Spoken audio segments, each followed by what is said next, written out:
In this part of the lecture, we're going to learn more about some of the job characteristics that are relevant to our study of motivation. There are too many job characteristics to be able to list them all.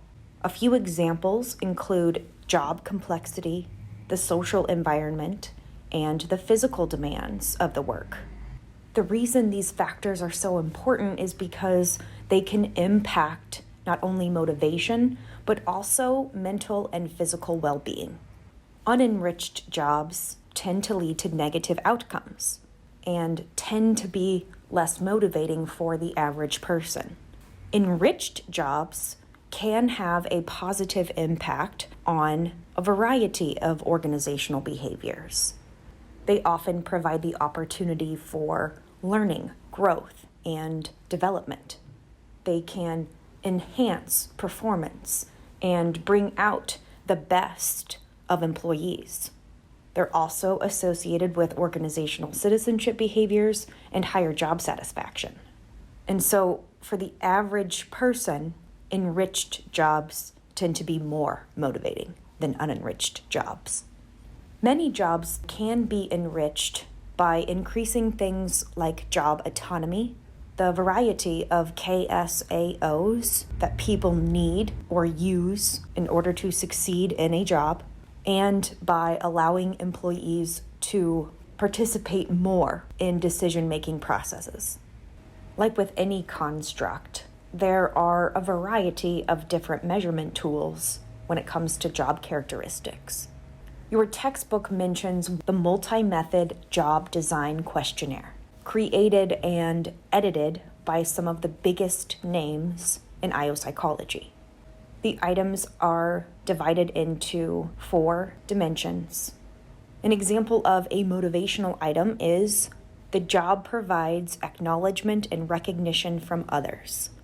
An example of a mechanistic item is I perform the same task or activity repeatedly on my job. An example of a biological item is my job requires very little muscular strength.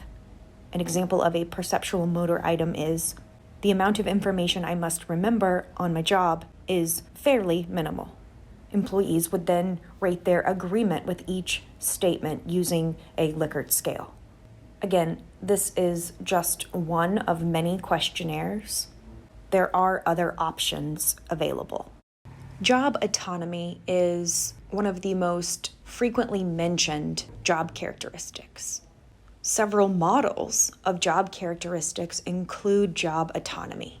One such model identifies 3 dimensions: method control, which is the amount of discretion that employees have in how they do their jobs, in the processes and procedures they use to get their work done.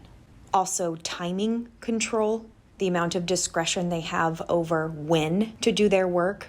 And third, discretion in goal setting, whether or not they participate in the setting of their professional goals.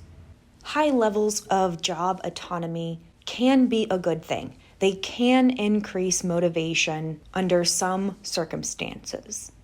What's interesting is that job autonomy is not always appropriate for every person, every job, every situation. Does the person value job autonomy? Do they know how to do the job? How complex are the job tasks? How interdependent are the tasks? Do formal rules and procedures have to be followed in order to get the work done? These are just some of the questions that we might need to ask in order to figure out whether job autonomy is going to be a motivating factor or a demotivating factor.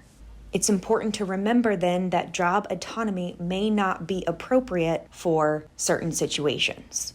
For employees who do not value it, for employees who lack the necessary KSAOs to do the work, for interdependent and complex tasks, and for tasks that are repetitive and highly structured.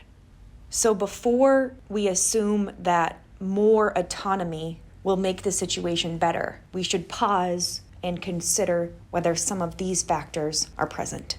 In the next part, we're going to learn more about PE fit.